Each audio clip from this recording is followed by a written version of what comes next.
नमस्कार। अध्याय जीवन बीमा उत्पाद 2 में आपका स्वागत है। यह अध्याय गैर परंपरागत जीवन बीमा उत्पादों की दुनिया से आपका परिचय कराता है। यहाँ निम्नलिखित विषयों को कवर किया जाएगा। हमें ये ध्यान रखना चाहिए कि बचत और निवेश के प्रमुख उद्देश्यों में से एक संसाधनों का अंतर अस्थायी आवंटन प्राप्त करना है, जो कुशल और प्रभावी दोनों है। यहाँ प्रभावी शब्द का मतलब है कि जीवन चक्र की विभिन्न अवस्थाओं में उत्पन्न होने वाली विभिन्न आवश्यकताओं को सफलतापूर्वक संतुष्ट करने के लिए पर्याप्त धन उपलब्ध है। दूसरी ओर कुशल आवंटन का मतलब है अधिक तेजी से संचय और भविष्य में अधिक धन की उपलब्धता। जोखिम के एक निर्दिष्ट स्तर पर प्रतिफल जितना अधिक होगा, निवेश उतना ही अधिक कुशल होगा। परंपरागत उत्पादों की कुछ सीमाएं इस प्रकार से हैं। नकद मूल्य घटक।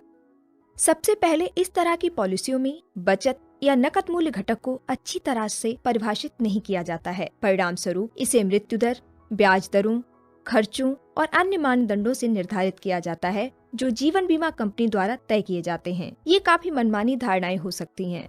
प्रतिफल की दर। दूसरी बात, इन पॉलिसियों पर प्रतिफल की दर क्या होगी यह निश्चय करना आसान नहीं है। समर्पण मूल्य। तीसरी समस्या यह है कि इन अनुबंधों के तहत समय, नकदी और समर्पण मूल्य कुछ मूल्यों पर निर्भर करता है। ये मूल्य काफी मनमाने ढंग से निर्धारित किए जा सकते हैं। प्राप्ति, यील्ड।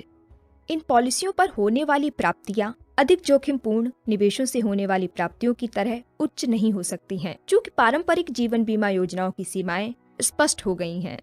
जीवन बीमा कंपनियों की उत्पाद प्रोफाइलों में कई बदलाव हुए हैं। इनके बारे में नीचे संक्षेप में बताया गया है।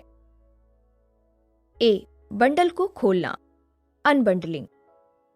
इस रुझान में सुरक्षा और बचत तत्वों को अलग अलग करना तथा इसके परिणाम स्वरूप ऐसे उत्पादों का विकास जिनमें दोनों के एक अस्पष्ट मिश्रण के बजाय सुरक्षा या बचत पर जोर दिया जाना शामिल है।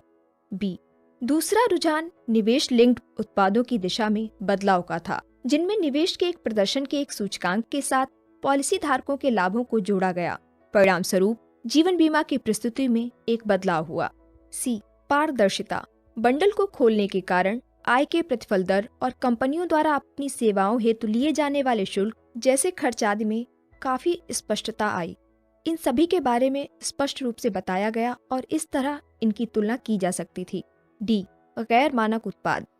चौथा प्रमुख रुझान उत्पाद की सख्त से लचीली संरचनाओं की ओर बदलाव रहा है, जिसे गैर मानक उत्पादों की दिशा में एक कदम के रूप में भी देखा जाता है। जब हम गैर मानक की बात करते हैं, यह पसंद के स्तर से संबंधित है, जो एक ग्राहक पॉलिसी की संरचना और लाभों का डिजाइन तैयार करने के संबंध में प्रयोग कर सकता है। दुनिया भर में उभरे उत्पादों की नई शैली के आकर्षण के प्रमुख स्रोत कुछ इस प्रकार हैं। ए, निवेश लाभ के साथ सीधा संबंध। निवेश लिंक्ड बीमा पॉलिसियों के समर्थन में एक सबसे महत्वपूर्ण तर्क यह रहा है कि छोटी अवधि में इक्विटी बाजारों में कुछ उतार चढ़ाव की संभावना के बावजूद लंबी अवधि में इन बाजारों से मिलने वाला प्रतिफल अन्य सुरक्षित निश्चित आय के साधनों की तुलना में बहुत अधिक होगा। बी, प्रतिफल पर बुरा असर डालने वाली मुद्रास्फीति जीवन बीमा पॉलिसी पर लाभ की दर मुद्रास्फीति की दर की तुलना में बहुत अधिक होनी चाहिए। यहीं पर निवेश लिंक्ड बीमा पॉलिसियां परंपरागत जीवन बीमा पॉलिसियों से बेहतर प्रदर्शन करने में खास तौर पर सक्षम थीं। सी, लचीलापन।